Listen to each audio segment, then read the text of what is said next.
En el piso está ella, la señorita del programa, la que todos están esperando para escuchar, Mayra Arena. ¿Cómo le va? Buen día. ¿Cómo le va? Muy buenos días. Estoy que no puedo caminar por el piso de los nervios que tengo, así que me vas a tener que tener un montón de paciencia. Pero bueno, voy a dar lo mejor, eso te lo aseguro, lo voy a dar todo. Pero escúcheme, sábado, cuarentena, más de 100 días de cuarentena, ¿qué mejor que hacer radio? Y hablar de lo que nos gusta, temas coyunturales. Hablar de lo que nos gusta, hablar de algún temita que pida la gente, hablar de las cosas que no se hablan, así que estaremos intentando dar lo mejor. ¿Usted cómo ha estado en la semana? ¿Ansioso? Bien. ¿Practicó? Usted no, usted tiene más cancha, ¿no? Siempre digo que no voy a terapia porque mi terapia es hacer radio.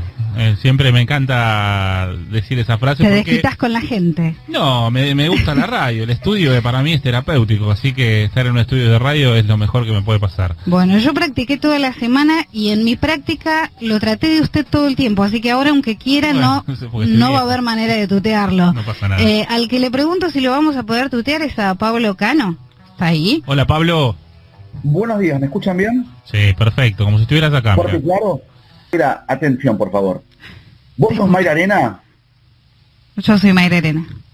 ¿Sos la que te invitaron a la presentación de un libro del actor canciller y le dijiste básicamente que era un choto? Sí. Soy esa misma. ¿Y por qué estás nerviosa con esto? Ay, porque, no sé, te juro que la verdad que camino por las paredes. Acá está de testigo el compañero Maxi y la producción están tratando de levantarme como pueden, pero no lo sé, qué sé yo, hoy se lo dediqué a mis vecinos, que son como mis padrinos del alma. No sé, esto es un laburo que siempre quise tener, pero en este momento la verdad es que no, se me vino todo encima, no me salen ni siquiera las palabras. Sobreviví a la primera hora, vamos a ver si sobrevivo a la segunda. No, pero ¿por qué? No, bueno, ahora me la sube el invitado que vamos a tener. Sí, vamos a tratar de conectarnos con Felipe Piña, porque el pasado 1 de julio se cumplieron 46 años de la muerte del general Perón. Bueno, ¿quién mejor para hablar de la historia de quién fue Perón como Felipe, Perón joven? Peronismo genera también, o todo es culpa de Perón, o mis amigos, por ejemplo, todo lo inventó Perón. Sí. O sea, el peronismo despierta pasiones que otros movimientos políticos no han logrado despertar, y la verdad es que es algo que te guste o no te guste, o te guste más o un poco menos, lo que generó el peronismo en Argentina es algo que se estudia en universidades de todo el mundo, así que me encantaría, espero que podamos poder preguntarle al señor Piña cuál es su opinión al respecto. Y es lo que define, me parece, a la Argentina, al argentino en general, porque las pasiones no están solamente en el peronismo, están en todos los ámbitos ¿Qué cosas pensás? Por ejemplo, yo también, algo que me permite ver frente a qué separa una persona es, por ejemplo, cómo le dice al Diego. Si le dicen Diego o Maradona. No digo que haya que decirle de una o de la otra, pero yo creo que puedes concluir un par de cositas viendo si le dice Diego Maradona. Hay varias cosas que el argentinómetro el argentinómetro mío pasa por el Diego muchas veces en muchas cuestiones. Bueno, con el peronismo también me pasa, no sé, por el asado, por eso me cuesta a mí un poquito entender el tema del veganismo. No sé por dónde les pasa a usted, señor Cano. Sí. Tenemos a Piña. Sí, lo tenemos ahora. Primero sí, lo primero. Lo tenemos a Felipe, decía que no necesita presentación, ya lo conocemos todos, lo admiramos todos a Felipe Piña. ¿Cómo te va, Felipe? Te saluda Maxi Diluvio aquí en Radio del Plata. ¿Qué tal? ¿Cómo les va? Buen día, ¿cómo andan? Bien, costó comunicarnos, ¿no? Estábamos con las líneas. Sí, yo los escucho medio mal, no sé ustedes. A ver, ahora vamos a tratar de subirte un poco el retorno, a ver cómo nos escuchás. Y preguntarte, ¿no? ¿Cómo estás llevando la cuarentena? Más de 100 días de esta cuarentena, ¿cómo la estás llevando vos? Y si te enganchaste con otra cosa que no sea la historia. Sí, al principio, viste, hubo como una hiperactividad de bueno, te agarraba una cosa de hacer cosas, vivos, esto, el otro. Después me fui calmando y la fui tomando con soda, digamos, y bueno, bien, la verdad que bien, porque, bueno, estoy escribiendo, estoy leyendo, atento a lo que pasa, pero sin intoxicarme con la tele todo el tiempo, ese tipo de cosas que son tan dañinas, informado, por supuesto, pero no enloquecido, ¿no? Así que bien, bastante bien dentro de todo, muy preocupado por supuesto como todo el mundo, pero bueno, en lo personal bastante bien. Sé que tenés un gusto muy grande por la música, por tradición. Tu papá trabajaba con grandes músicos del folclore argentino, ¿no? Sí, en la Camerata Bariloche también. Sí, ahí heredé un poco la beta musical. Lamentablemente no para tocar instrumentos, que es una frustración, pero sí para escuchar música. Me encanta la música, subo todos los días a mis redes música y vivo con música, ¿no? Escribo con música, escucho música muy variada, de todo tipo. Así que sí, es una parte fundamental de mi vida la música. Decíamos que previo a hablarlo con vos, se cumplió el 1 de julio 46 años de la muerte de General Perón, y es difícil explicar quién fue Perón, ni hablar lo que es explicar el peronismo. Si viene hoy un extraterrestre que hay en nuestro país y le tenemos que explicar lo que fue el peronismo y el antiperonismo, es muy difícil explicárselo en pocas palabras. Pero ¿cómo nos podrías vos a nosotros bajar aquí a los oyentes quién fue Perón? El Perón joven, bueno, el Perón presidente. Es muy difícil porque hay muchos Perones. Hay un muy buen libro que se llama Los Cuatro Peronismos, que habla de los distintos momentos de Perón y cómo fue cambiando su apreciación del mundo. Fue claramente uno de los líderes políticos más importantes del siglo XX en Argentina, por lo menos, sin duda.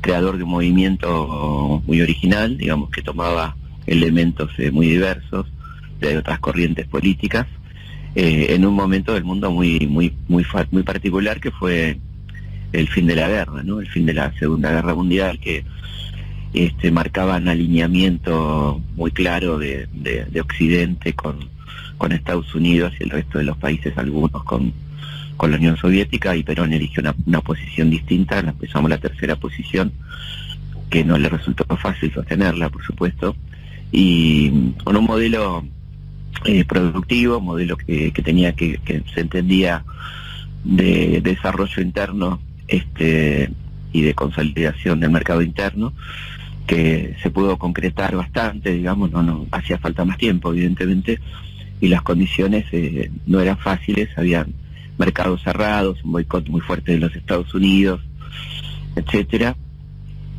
Creo que fue una etapa muy interesante para la Argentina, no exenta de sus contradicciones, por supuesto, de los problemas con la oposición, de cierto autoritarismo que también formó parte de aquel modelo, ¿no? Es todo eso. A mí me molesta mucho cuando se recorta, ¿no? Cuando se habla solamente de los aspectos positivos o solamente de los aspectos negativos, que claramente eso no es hacer historia, ¿no? Pero bueno, por supuesto, una figura enorme de la política argentina que trasciende, y bueno, y seguimos, se sigue hablando de él, y de hecho su movimiento está en el gobierno en este momento, ¿no? Me das pie cuando decís que se recorta. ¿Cuándo nace el antiperonismo? ¿Cuándo nace ese mito de que el peronismo es el eje de todos los males de la Argentina? Porque sigue vigente hasta hoy ese latiguillo, ese cliché de que todo lo que pasa, todo lo negativo de la Argentina es culpa del peronismo y del nacimiento de Perón. Yo creo que es previo al peronismo, esa concepción elitista, con algunos sectores medios se identifican con esa lectura sobre los pobres, sobre los sectores populares. O sea, yo diría que el gorilismo es previo al peronismo de alguna manera, pero por supuesto con el peronismo encuentra una excusa perfecta, porque es un movimiento que se identifica claramente con los sectores populares y los sectores populares con él. Entonces era fácil poner todo el odio de clase en un movimiento, en dos personas como fueron Perón y Evita, y a partir de entonces efectivamente todos los males de la Argentina están ahí, no en las dictaduras, no en los gobiernos calamitosos que tuvimos después, sino solamente en el peronismo, que incluso, bueno, se cometen en ridiculeces como decir 70 años de peronismo, ¿no? Que como si la Argentina hubiera sido gobernada por el peronismo durante 70 años, lo cual es desconocer la historia y pasar por alto la dictadura engañía, la libertadora, bueno, montones de gobiernos que transcurrieron en los 70 años, que no tuvieron el peronismo estuvo proscripto, nada. Felipe, estuvo proscripto 18 ¿Cómo? Años, ¿no? El peronismo. Claro, por eso digo. Entonces, imagínate hablar de 70 años de peronismo y decirlo con tanta liviandad, y que el país fue peronista durante todo este tiempo. Bueno, no tiene sentido ni debatirlo, ¿no? Simplemente aclararlo numéricamente, pero debatir ese concepto es perder el tiempo, seguramente. Yo no lo hago porque no tengo tiempo para esas cosas, ¿no? Digamos decir que la Argentina fue gobernada 70 años por el peronismo, bueno, decir, ya arrancamos mal, digamos, ¿no? Con todas las cosas interesantes que se podrían debatir sobre el tema, ¿no? No está pavada, digamos. Tal cual. Felipe, buenos días. Mayra Arena te saluda. Para aprovechar tus amplísimos conocimientos sobre historia, en este momento estamos en una pandemia. Vos dijiste que al principio estuviste más productivo, ahora estás más relajado. ¿Tuvimos alguna vez algo parecido? ¿La Argentina se había enfrentado alguna vez a cuarentena, aislamiento, algo similar a lo que estamos viviendo? No, para nada. Tuvimos, sí, por supuesto, epidemias, estuvimos la gripe española, que fue muy fuerte, ¿no? En 1918-19, que mató en el mundo 70 millones de personas. A la Argentina, dentro de todo, la sacó barata con apenas 15.000 muertos, que igual es una barbaridad, ¿no? Pero, digo, en el contexto mundial fue uno de los países que menos muertos tuvo. Llegó un poco más leve acá la cosa, pero en ese contexto las cuarentenas fueron más bien de barcos, cierre de teatros, cierre de espectáculos públicos y no mucho más, ¿no? Pedidos de aislamiento, y ese tipo de cosas, pero nada parecido a lo que estamos viviendo, como el mundo nunca vivió nada parecido a lo que estamos viviendo, ¿no? El mundo vivió decenas, y si nos remontamos a la antigüedad, de ahí para acá, centenares de pestes, epidemias, pandemias, pero nada como esto, en el sentido de que es absolutamente mundial, universal. No hay prácticamente lugar que no esté afectado por esto, y además el tema del aislamiento, que es algo bastante original, ¿no es cierto? Bastante novedoso dentro de lo que podría ser la historia universal, ¿no?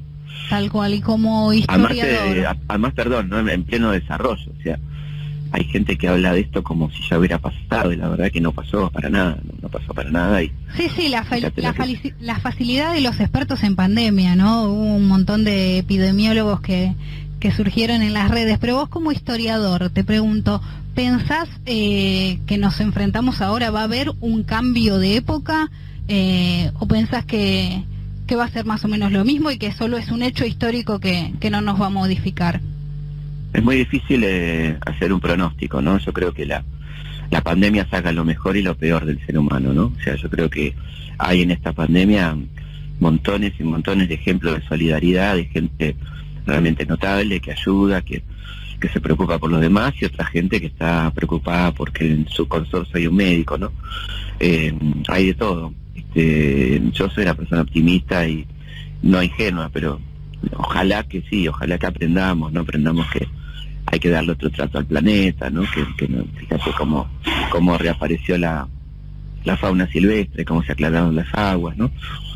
Montones de cosas que estamos viendo, que nadie se salva solo, también evidentemente, ¿no? Pero bueno, ojalá que lo quieran ver, ¿no? Que la gente lo quiera ver, que las sociedades lo quieran ver, en un contexto mundial de líderes horribles, ¿no? De mucha oscuridad, los líderes tipo Boris Johnson, tipo Trump, Bolsonaro, ¿no? Que realmente es una desgracia. No nos agarró con presidentes muy simpáticos, digamos. Claro, nos toca con estos tipos, ¿viste? La verdad que sí. Pero bueno, esperemos que las sociedades, independientemente de sus jefes, tomen conciencia de lo que está pasando. Sería casi lógico, pero la lógica no suele acompañar a la historia, ¿no? O sea, son dos materias distintas, la secundaria, ¿viste? Lógica e historia. Y en la vida un poco también. Todo indicaría que tendríamos que aprender de este desastre, ¿no? Pero no hay ninguna garantía de que sea así. Pablo, te escucha Felipe Piña. Pablo está muteado. A ver, Pablo, ¿nos escuchás? Bueno, no tenemos a Pablo. Ahí se escucha. ¿Me escuchan bien ahí? Ahora sí, Pablo, lo tenés a Felipe Piña que te escucha.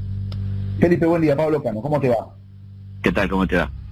Bien. Te hago 3 preguntas cortitas porque sabemos que tenés poco tiempo, y voy a apelar a una suerte de cuestionario muy sintetizado y desviado. Te preguntaría, no vale decir Facundo, ¿qué libro vos recomendás leer para entender la historia argentina? ¿Qué década de la Argentina vos crees que es lo más interesante para poder entender nuestro devenir histórico en nuestro momento actual? Y por último, apelando a tu gusto por la música, para vos, ¿qué artista argentino expresó mejor la historia de su tiempo y por qué? ¿Qué canción crees que resume esa elección? Bueno, es difícil un solo libro, ¿no? Es difícil un solo libro, pero yo creo que en parte recomendaría la lectura de Marechal, que es una persona que comprendió muy bien la Argentina, como en la ficción, digamos.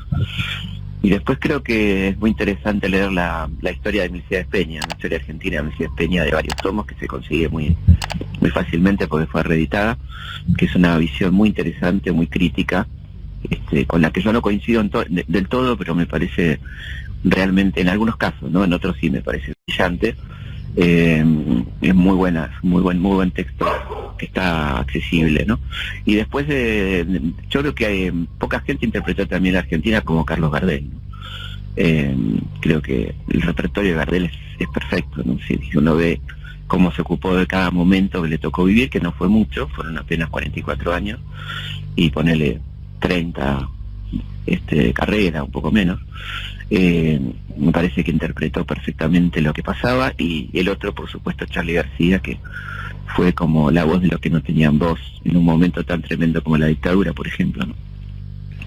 Felipe, la verdad que nos quedaríamos charlando con vos hasta que caiga la noche, pero sabemos que estás trabajando, es un placer, siempre tan apacible hablar con vos y nos explicás todo. Muchísimas gracias. Y antes de despedirte te pregunto, ¿cómo te relacionás con los bodegones tradicionales de Buenos Aires, la comida de la abuela? Me encanta. ¿Sí? Me encanta. Sí, me encanta. Me tengo que cuidar, ¿no? Por supuesto, pero... ¿Sos un tipo de bodegón? Sí, me encanta. Me encantan los bares notables, los notables y no tan notables. Y los bodegones me parece que sí, donde está la cocina del pueblo, ¿no? La cocina de inventar con lo que no hay, donde no hay. Y ese ambiente también que se genera en esos lugares que me encantan, que elijo muchísimas veces, ¿no? Me parece que es una de las cosas hermosas, de las tantas, ¿no? Que tiene esta ciudad maravillosa que es Buenos Aires. Me parece que es muy lindo. Y hay un hermoso libro de Pietro Sorba sobre los bodegones. Es un hermoso libro, sí. Además están las recetas también. Por eso vamos a tener en el último bloque, todos los sábados vamos a tener el bloque del Antigourmet, que es un movimiento de amigos que van a se sientan en los bodegones y se enseñan. Sí, los conozco, está muy bueno lo que hacen. Muy bueno lo que hacen. Uno de los fundadores va a estar acá con nosotros hablando. Gracias, Felipe, le vamos a seguir molestando. Un abrazo muy grande. Abrazo grande. Bueno, salud para todos. Abrazo grande. Qué lujo, ¿no? Poder hablar con Felipe en este primer programa de sábado, y tenemos para hacerle 2 millones de preguntas, pero bueno. Pero la calma con la que explica y la humildad con la que explica, la humildad de los que saben un montón. Ha sido maravilloso tenerlo aunque sea por teléfono. Redes, nuestra vía de comunicación en WhatsApp,